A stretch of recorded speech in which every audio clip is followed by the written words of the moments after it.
Ahmedabad വിമാനാപകടത്തിൽ മരണപ്പെട്ടവർക്ക് അനുശോചനമറിയിച്ച് Baselios Joseph പ്രഥമൻ കാത്തോലിക്ക ബാവ. താനും ഇതേ വിമാനത്തിൽ മുൻപ് യാത്ര ചെയ്തിട്ടുണ്ട്. ഇങ്ങനെയുള്ള ദുരന്തം ഇനി ഉണ്ടാകാതിരിക്കട്ടെ എന്നാണ് ആഗ്രഹം. സർക്കാരും കമ്പനിയും വേണ്ടതെല്ലാം ചെയ്യുന്നുണ്ടെന്നും അദ്ദേഹം മാധ്യമപ്രവർത്തകരോട് പറഞ്ഞു. വലിയ തീരാ ദുഃഖത്തിലാണ്.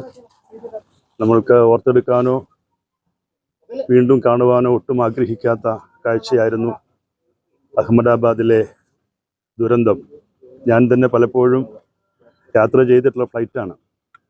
മനുഷ്യൻ്റെ ജീവിതം അത് എത്ര പെട്ടെന്നാണ് എല്ലാം ഒരു ഞൊടിയിടയിൽ ചാരമായി പോകുന്നത് എന്നുള്ള കാഴ്ചയാണ് നമ്മൾ കണ്ടത്. ഭാരതം ഈ വലിയ വിപത്തിൽ തേങ്ങുമ്പോൾ ആ കൂടെ എല്ലാവരും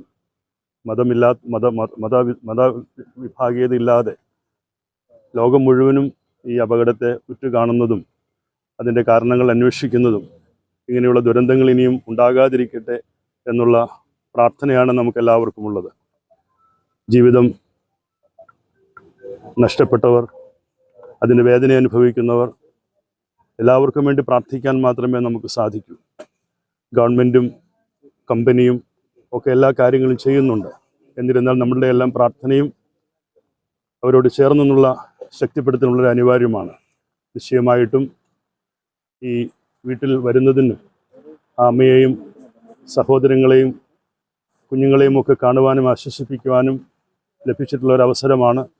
അതിലുള്ള സഭയ്ക്കുള്ള അവരോടുള്ള പ്രാർത്ഥനയും അവർക്കുള്ള എല്ലാ വിധത്തിലുള്ള സപ്പോർട്ടും ആവുന്ന നിലകളിലൊക്കെ എല്ലാവരുമായി ചേർന്ന് നിന്ന് ചെയ്യുന്നതിൽ ഞങ്ങൾക്കെല്ലാവർക്കും സന്തോഷം മാത്രമേ ഉള്ളൂ. ഒരിക്കൽ കൂടി നമുക്ക് എല്ലാവർക്കും ഒത്തുചേർന്ന് വലിയ ദുരന്തത്തിൽ അതിൽ പ്രയാസപ്പെടുന്നവർക്ക് വേണ്ടി പ്രാർത്ഥിക്കാം. അവർക്ക് അവരുടെ ആത്മാക്കളുടെ ശാന്തിക്ക് വേണ്ടി പ്രാർത്ഥിക്കാം. നല്ലതിനായി പ്രാർത്ഥിക്കാം.